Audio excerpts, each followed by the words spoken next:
Just my washing machine going off in the background, and this is The Wire. We're still on season 3, and this is episode 8. So I don't want to forget. I've already forgotten most of it.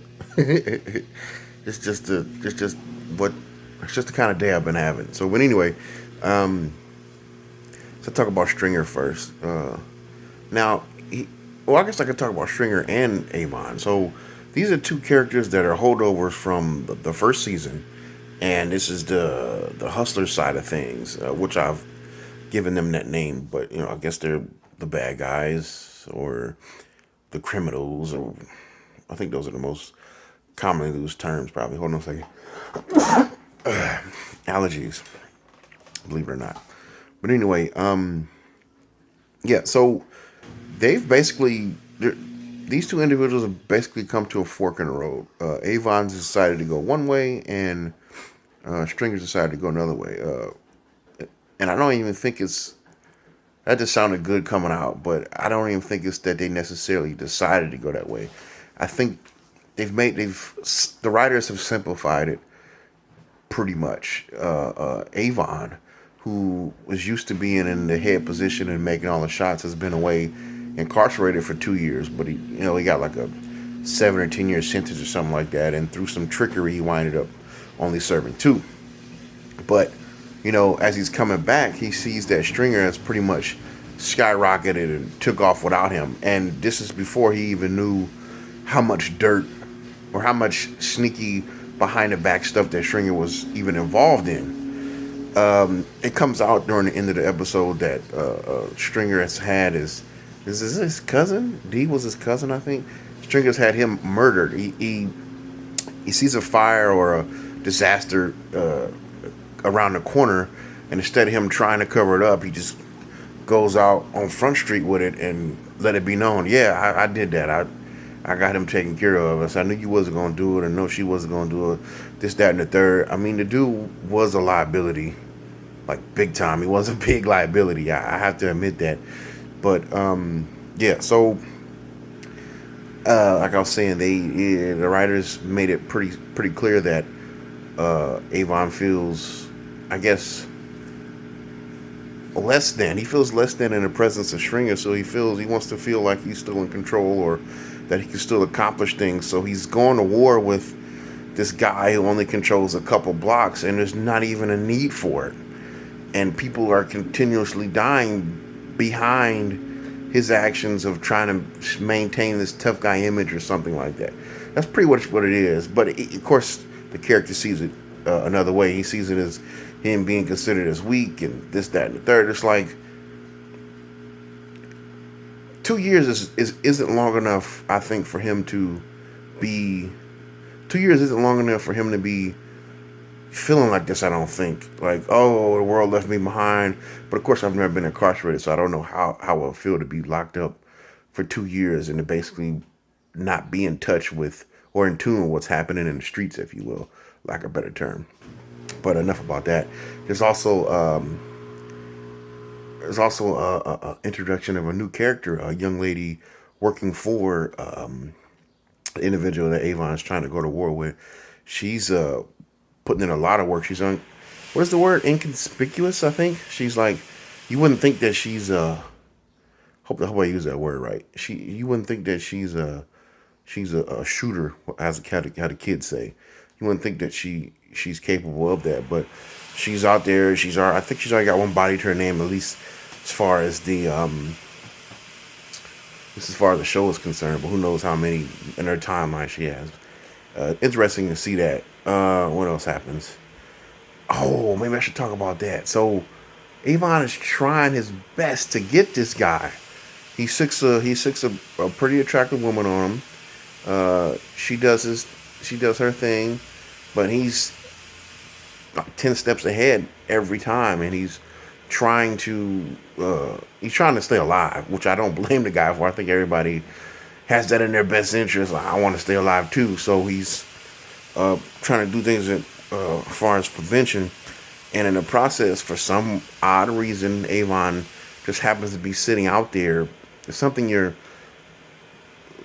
lower guy should be taken care of. He happens to be sitting out there waiting for this character to show up to meet up with this broad. I really think it's funny because I remember having a conversation with somebody who didn't necessarily grow up in the environment I grew up in, which happens to be similar to the setting or the environment that this series takes place in. You know, impoverished. There's drugs and violence and all types of wild stuff happening. Um, he didn't seem to believe that a woman would be capable of being the part, if yeah, the part or the downfall of an individual through a setup. And this is a clear example of that. Although it is made for entertainment, situations like this have happened and probably will continue to happen in impoverished areas. Now, let's see what else happened in this episode. What about the police side? So they're doing great police work. They're on to another wiretap here, or trying to get on to another wiretap. Listen to me talking like I'm police, but they're trying to track down these cell phones, these burner phones that these guys are using, and that's getting more and more interesting. And I guess I feel like they're playing it like they're playing it the breakdown like it's something we've seen for at least 2 seasons now and come to expect it, and they're putting it out on a platter, if you will. And I couldn't be more happy to see them break down the or get a break in such a manner. I can be more happy to see that happen. See what else happens. Oh, there's the introduction of this newer character. I mean, he was introduced a few episodes ago, but he didn't play that much of a role yet. So this character, Cuddy, he's back in the fold now. There's another side to this Amsterdam, as they call it, in this one part of the city.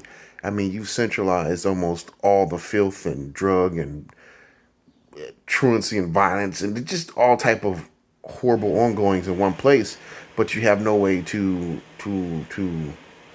try and stop the spread of disease and keep people sane and healthy. And there's an interjection of that with this new character, and I just like it. I really like to see that all sides are accounted for. It's not overly biased on one side or the other. And this is fiction. It seems like they wouldn't have to take it that extra step, but they do, and that brings the show up to a whole nother level. But his relationship with Cuddy is he's basically the person that comes in where Cuddy gets a chance to vent, but also is giving him an outlet to feel like he's worth something or doing. Just he's going to start a little boxing club in that area, which I'm happy to see because they've built that up from the time that they introduced that character. I mean, Cuddy's been hitting that bag every morning. They showed him hit that bag every morning, even when he was doing dirt, when he got out, or when he was on the good side, helping up. Seen him hitting that bag, and now to see him get an opportunity to change these young boys and young girls' lives, I think is so important to showcase something like that. It's it just shows another side of of how should I put this? So one side may be dirty and disgusting or horrible to look at, but when you flip it over, there's another side that brings you hope. It's clean and not too bad to look at, right? If that makes any sense. And it's just good to see both sides being portrayed in this series. I think I kind of skipped over the police. I think I only touched on them a little bit. Well, I touched on Avon and Stringer. What else happens in this episode?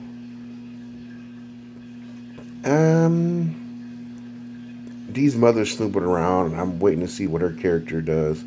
McNulty's doing great police work as usual. Doing great police work as usual, and he tried to get with Kima, but they laughed it off, which I thought was that's a little funny little thing that happened in the episode. What else happened in there? If I'm missing anything, I apologize, but just can't think of anything right now. I'm sweating too. I gotta get off this thing. But if you like looking at my videos and the disarray of my surroundings, and also I'm doing The Wire. I just completed the two available scenes in Mandalorian. I whined for most of them.